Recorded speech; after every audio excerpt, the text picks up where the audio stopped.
Live from downtown Detroit, home of WDIV and Click on Detroit, Local 4 News at 11 starts now. I'm Mara McDonald in Franklin Township in Lenawee County, where the FBI, Michigan State Police, and the Lenawee County Sheriff's Office has been out here for hours. They anticipate staying for days, all looking for a woman missing since April. Detroit police say this man is a cold-blooded killer, shoots a homeless man, execution style. Evil only wins when good people do nothing. And tonight the community turned out to try and find the killer. We take the night cam along for the search.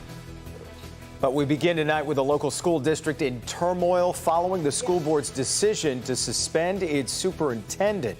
Even before that, 4 key district employees resigned, including the HR director and accountant, who specifically cited the school board as the reason why. Then that meeting 2 weeks ago, where board members walked out and audience members started shouting after Superintendent Benjamin Edmondson was placed on paid administrative leave. Priya Mann was at tonight's meeting.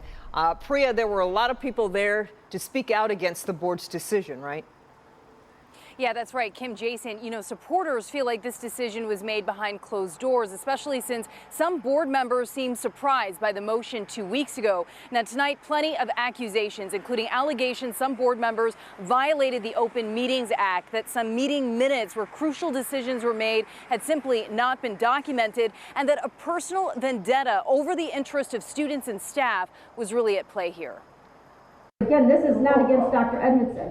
This is about our president. Supporters of Dr. Benjamin Edmondson packed Monday night's school board meeting 2 weeks after the superintendent was placed on paid administrative leave. You haven't shown us that this board cares about the students, and maybe this board needs to be placed on leave too.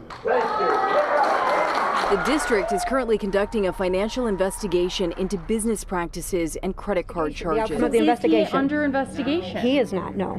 So he's not under investigation. He's not. He has nothing to do with the investigation, but he's on paid administrative leave. Yes. Yes. How does that make sense? So that the investigation can take place So was he unobstructed. obstructing the Yes, investigation? that we had instances in the past with our finances. Where School board president Debbie Piles admits there were issues long before Dr. Edmondson was hired. Last year, the finance director left, and in the past month, an accountant and the director of HR resigned, both blaming the board. I question your ethics and integrity. The president of the Romulus Education Association says taxpayers should be concerned after several interim contract positions were recently filled. Getting $120 an hour, $1,500 a day. Absolutely unacceptable to be spending money like that. The school board was consistently divided 4-3. It's not right. It's not right. Now I make the motion that we bring Dr. Benjamin Edmondson back. Yes! Yeah, and that motion surprisingly did not pass. The board once again split 4-3. The board president says she wants the superintendent back once his financial investigation is completed in a few weeks. Of course, his supporters want that to happen immediately. In Romulus tonight, I'm Priya Mann, Local 4. Okay, Priya, thanks. Missing for more than 5 months. Tonight, the FBI, Lenawee County Sheriff's Department, and state police are searching homes, barns, and hundreds of acres of farmland for Dee Warner. Warner went missing on April 24th, along with her phone and her purse. There have been no sightings of her, no phone usage, and no attempts to use those credit cards. Our Mara McDonald is at her family's massive Franklin Township farm, where police started digging on the property tonight. Jason, Kimberly, they were digging in 2 spots. So far, no sign of Warner yet, but they're not done. A team from the Lenawee County Sheriff's Department, the FBI, and the MSP cordoned off the Warner family home, setting up multiple command posts and searching both the house, the barn, and then going over the hundreds of farm acres with dogs and ground-penetrating radar. After hours of the search, they brought in a backhoe to start digging up locations agents had marked. Really what this is kind of a culmination of all the work that we've been doing over the summer. So we've been pretty much following up on every lead and all the information. Nobody has seen or heard from 52-year-old Dee Warner since April 24th. Her phone and credit cards have not been used. The sheriff already did a large ground search for her when she originally went missing. He brought back reinforcements today. Why now? The fields have been cleared of their crops and agents saw something on radar that had them digging. Although with no luck, so far, no sign of Warner. We're a small community. Tecumseh, Lenawee County, Adrian, and especially Tecumseh. And so a lot of people knew Dee, and so this really hits close to home. Take a look. I want to show you something. You can see we've still got Sheriff's Department personnel out here. They are going to be maintaining this scene for at least the next 2 to 3 days. That's because they're not done looking out here. Expect everybody to be back in the morning. We are in Franklin Township. I'm Mara McDonald, Local 4. Okay, Mara. A dry night with temperatures, but still in the mid-70s. But Paul is tracking a little rain headed our way. Is that right, Paul? You bet. And it's not a lot. We're not going to get any severe weather. But even though we did not set a record high today, by the way, we're going to set a record for the warmest low temperature ever for this date. That was 65 degrees that we had this morning. And also for the highest average temperature. Take the high and the low, add them together, divide by 2. So we are going to have a record-breaking day today. And as you just mentioned, it is still in the 70s right now. The dew points are in the low 60s, but with the cloud cover tonight, we're not going to drop all the way to that dew point. So we're going to stay in the mid 60s for another night. All right, here you see on Storm Tracker 4, what was a lot of powerful weather back across the lake has, as expected, just diminished to a few sprinkles across the area right now. And I actually think a lot of this is not even reaching the ground. So for the kids at the bus stop tomorrow morning, maybe a few showers in the morning, scattered, not everybody getting them, and then maybe a sprinkle in the afternoon. But overall, not a bad day for the kids and still way above average, 72 degrees. We'll talk more about the big change coming temperature-wise this weekend in just a little bit, guys. All right, Paul.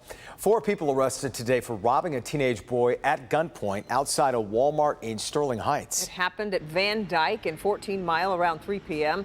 Police say the teen met up with 4 people to sell them clothes. That's when they robbed him and took off to Warren.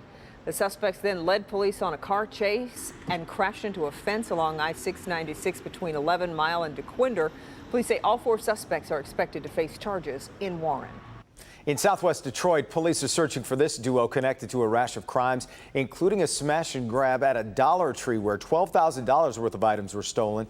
Investigators say the pair used a stolen semi to smash their way into the store on Verner. That was on October 4th.